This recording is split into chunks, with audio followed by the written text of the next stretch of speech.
Hey, it's Lee for On Your Marks Wrestling, and I'm here with an NXT review. Um, so we start the show with Tommaso Ciampa coming out to his usual course of booze. Now, the last couple times he's come out, he hasn't said anything. Sometimes he's done things, but never said anything. This time he goes into the ring and very angrily screams that Gargano is gone. He's not here. He's never going to be here. You got rid of him. But that's about it. Then he goes back to kind of being quiet and looking at the crowd. He kind of works the crowd, walks along the edge of the crowd, and he reaches into the crowd and grabs some signs and rips them apart and makes faces at people. And he confronts an old lady who gives him a thumbs down, which is kind of a great spot. I'm sure she was a plant, but still, it's great. Eventually, he gets to someone with a big sign. He takes their sign, and behind the sign was Johnny Gargano. Gargano jumps the rail, attacks Ciampa in the ring, beats him up a little bit. Security comes in, drags Gargano out, and Ciampa's in the ring just kind of grabbing his head. I thought it was good. Good way to open the show. Lots of, at least, emotion to open the show. Ciampa is really good.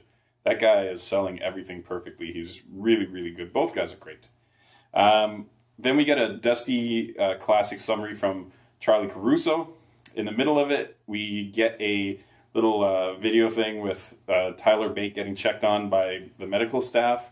And turns out that he can't fight for another 2 weeks. And because his match is coming up this week, he can't be in it.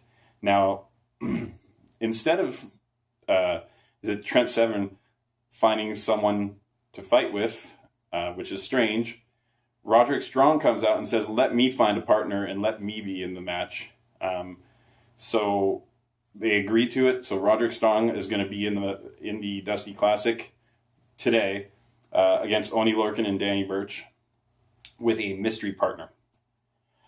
We cut to a promo of the Undisputed Era. They're just kind of talking about a few different things. Cassius Ohno and also Roderick Strong. Nothing major, but it's well done. They're just kind of, they're being dicks, and appropriately so. They're good at it. So I like that. Then we have the match between Oney Lorcan and Danny Burch versus Roderick Strong, and his mystery partner comes out, and it's Pete Dunne. And the crowd is quite happy with this pairing. They've kind of been teasing a friendship between them, or at least a mutual respect of late. So it kind of works. The match is kind of what you'd expect, hard-hitting, nothing crazy, but a good match. Near the end of the match, it's kind of cool dual moves. So you had kind of a German suplex onto Dunne, onto Dunne, and then Strong is suplexed onto Dunne on top of that. Maybe I'm mixing it up. You know what? Pretend I didn't say anything. Eventually, though, you do get Oney Lorcan with a half crab on Roderick Strong, while Danny Burch has a crossface on Pete Dunne. Strong manages to kick Lorcan into Dunne. The match ends with Dunne essentially catching Danny Burch and tossing him into Roderick Strong for a backbreaker, who then hits the end of Heartache, which is a cool finisher where he does a vertical suplex into a backbreaker. Everything's good. Then we cut to a video package of Ricochet.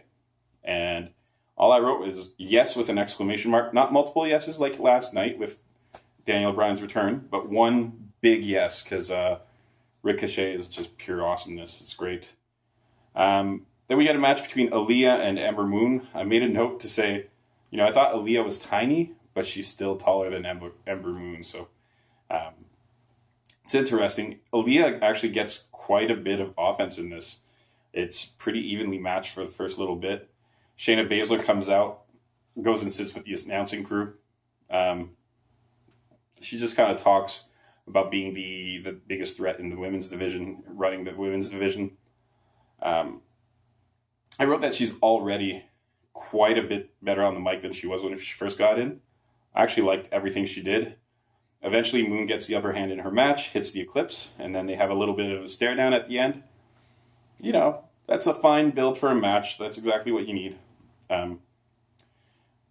Then you get Raul Mendoza, who comes out, and while he's doing his kind of on the ramp intro, excuse me, throat thing came back.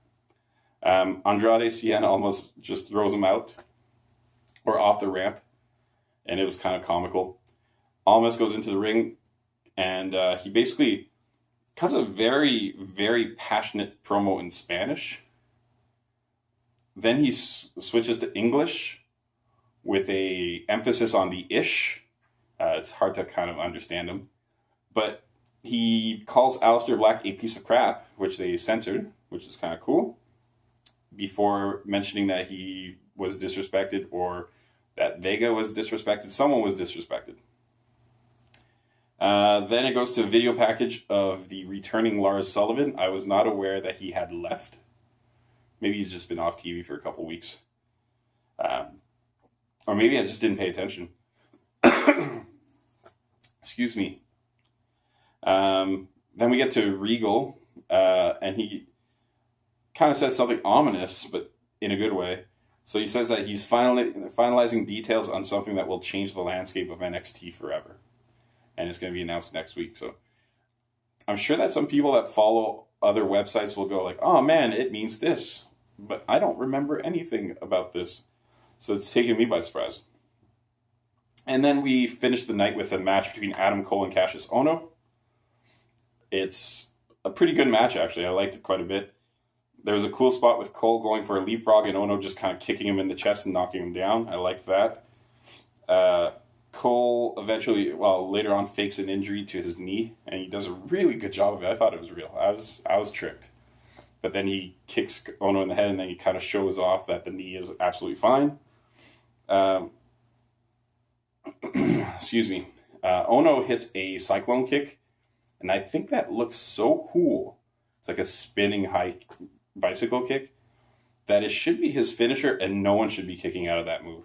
It should be a finisher that's really hard to hit, but when you hit it, it's over, because I think that move is just awesome.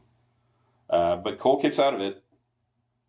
Ohno hits a big forearm, which I guess is his finishing move, to the back of Cole's head. But Cole gets knocked out of the ring, so he doesn't get to pin him. By the time he gets him back in the ring, there's kind of a crucifix attempt by Cole. It fails. Excuse me. But it kind of flips the script of the match. Cole hits Ohno with 3 super kicks. One in the air, one on the ground, one in the air again. And then with Ohno on the ground, he also hits him hit him once earlier with it, and a little bit later on with that vertical suplex into a kind of it's not even a neck breaker. Kind of hits the person's head directly on top of his knee. I was impressed the first time he did it with Ohno, even though Ohno's doing a lot of the work. It's still impressive. And then he did it a second time, and following that, he did a running knee to the back of the head on the downed opponent. And Ohno is out, and Cole wins 1, 2, 3. So overall, pretty good episode of NXT. Not every storyline was advanced, and some of the matches kind of felt, but while they didn't feel meaningful in terms of the matches themselves were quite good. And the opening Ciampa bit I thought was great. So I'm going to give this a number rating. I've been trying to give number ratings more, so I would say this is probably a 7 out of 10. I think I'm going to end up giving 7 out of 10s to everything. But I actually thought this was about a 7 out of 10. All right, well, thanks for watching. I'm going to have an Impact review if you watch Impact coming up. Otherwise, stick to the NXT or WWE stuff. You'll get it when it airs. I've been posting these things about the next morning. So kind of a little bit more consistent now. So is Rob. He's getting on top of things a little bit more. Life is kind of falling into place. So we're getting a feel for this. If you watch this, and I know there aren't many people that watch this, but we love comments. Like, we've got 4 views. And even if it's a crappy comment, I'm okay with it.